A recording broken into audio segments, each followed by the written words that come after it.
Hello friends, मैं फरजंद अली। 2022 का FIFA world cup Qatar में हो रहा है।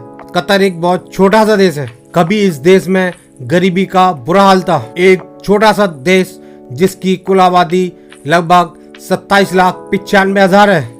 इसमें सिर्फ कतरी लोग जो कतर के मूल निवासी हैं वो लगभग 3,13,000 हैं।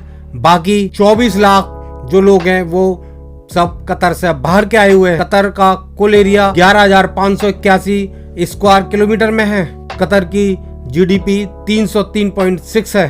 पर कैपिटा $1,13,675 है। कतर के सुपर पावरमैन तमीम बिन हमद अल थानी है। इनको वहां पर अमीर कहते हैं। ये 25 जून 2013 से कतर के अमीर हैं। कतर में जो भी अमीर होता है उसी के पास सारे पावर होते हैं, चाहे वे लेजिस्लेटिव हो या एडमिनिस्ट्रेटिव, सारे पावर उसी के पास होते हैं और वह देश का सुपर पावर होता है।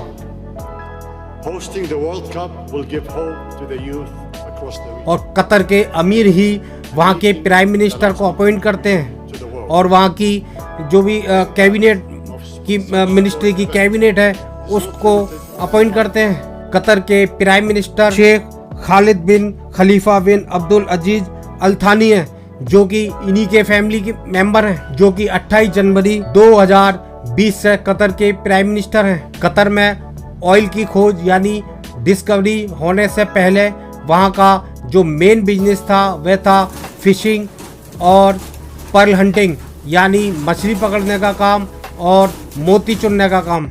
जब कतर की इकोनॉमी फिशिंग और पर्ल हंटिंग पर थी, उसी दौरान 1920 और 30 के दौरान जापान ने इंटरनेशनल मार्केट में अपने एक मोती उतार दिया, जिसकी वजह से वहां की इकोनॉमी एकदम डाउन होने लगी और वहां से लोग भागने लगे।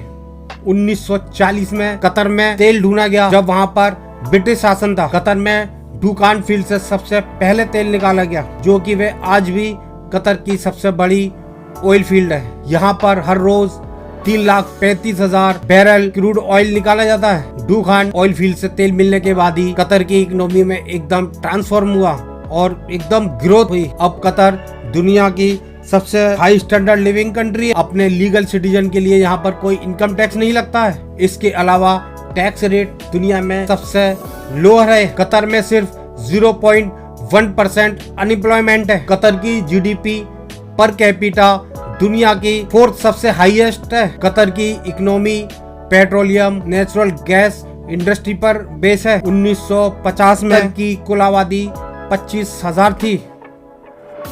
जब वहां से तेल निकलना शुरू हुआ तो दूसरी कंट्री के लोग भी वहां पर आना शुरू हो गए और दूसरे देश के लोगों ने भी वहां पर इन्वेस्टमेंट किया। 1970 तक कतर की आबादी 1 लाख हो गई। जो देश मोती चुनने और मछली पकड़ने के लिए जाना जाता था, 1970 में उसकी जीडीपी $300 मिलियन से ज्यादा हो गई, जब वहां पर ब्रिटिश की हुकूमत हुआ करती थी। 3 नवंबर 1916 से प्रमुख रूप से ब्रिटिश शासन था। इसके बाद 3 सितंबर 1971 का वो दिन आया जब कतर ब्रिटिश गवर्नमेंट से फ्री हुआ और एक इंडिपेंडेंट स्टेट बना। 1971 में कतर में लिक्विड फीड नेचुरल गैस की डिस्कवरी हुई। नॉर्थ फील्ड में नेचुरल गैस रिजर्व दुनिया की जमीन पर होने वाला सबसे बड़ा गैस रिजर्व है। इसका एरिया लगभग 6,000 वर्ग किलोमीटर है, जो कि पूरे कतर के आधे हिस्से के बराबर है। 21वीं सदी शुरू होने के साथ साथ कतर की जीडीपी ने एकदम ग्रोथ किया और अरब वर्ल्ड में एक मिडिल पावर के रूप में उभर कर आया और अल जजीरा मीडिया नेटवर्क जैसी कंपनियों को पूरी दुनिया के जगह जगह हिस्सों में फैलाया। हेल्थ और लिविंग स्टैंडर्ड कतर में सबसे हाई है। जून 2017 में Egypt, Saudi Arabia, United Arab अमीरात और बहरीन ने ये कहते हुए अपने डिप्लोमेटिक रिलेशन को खत्म कर दिया था कि कतर एक्सट्रीमिस्ट ग्रुप को सपोर्ट कर रहा है। इसके परिणाम स्वरूप कतर की इकोनॉमी और अच्छी हुई और कतर के तुर्की और ईरान से इकोनॉमिक और मिलिट्री रिलेशन भी बढ़ा। अब कतर 2022 का फीफा वर्ल्ड कप की होस्टिंग कर रहा है, जो कि 21 नवंबर से शुरू हुआ था और 18 दिसंबर तक चलेगा। ये पहली बार है जब ये इतना बड़ा टूर्नामेंट फीफा वर्ल्ड कप एक मुस्लिम मेजॉरिटी कंट्री और अरब वर्ल्ड में होस्ट हो रहा है। इसके अलावा कतर 2006 एशियन गेम्स को भी होस्ट कर चुका है, जो कि बहुत सक्सेस हुए थे। इसके अलावा कतर 2030 में एशियन गेम को भी होस्ट करेगा। 2022 फीफा वर्ल्ड कप को होस्ट करने के लिए Qatar 2 lakh million American dollar खर्च कर रहा है। 21 फीफा वर्ल्ड कप हो चुके हैं, 22वां है।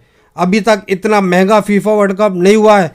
वहां पर 7 नए मॉडर्न स्टेडियम बनाए गए हैं, मॉडर्न एयरपोर्ट, मॉडर्न रेल और बड़ी बड़ी बिल्डिंगें भी बनाई गई हैं। इसके अलावा बहुत सारे नए नए इंफ्रास्ट्रक्चर बनाए गए हैं। इस पूरे टूर्नामेंट में 8 स्टेडियमों में 64 मैच होने हैं। ये पहला मौका है कि इतने बड़े टूर्नामेंट को सिर्फ एक ही देश होस्ट कर रहा है। इससे पहले 21 टूर्नामेंट कई देशों में मिलकर कराए हैं। ये भी पहली बार हो रहा है कि होस्ट कंट्री की अपनी फुटबॉल टीम नहीं है। फ्रेंड्स, और भी बहुत सारी इंफॉर्मेटिव वीडियो देखने के लिए आप हमारे YouTube channel true viral story को जरूर सब्सक्राइब कीजिएगा।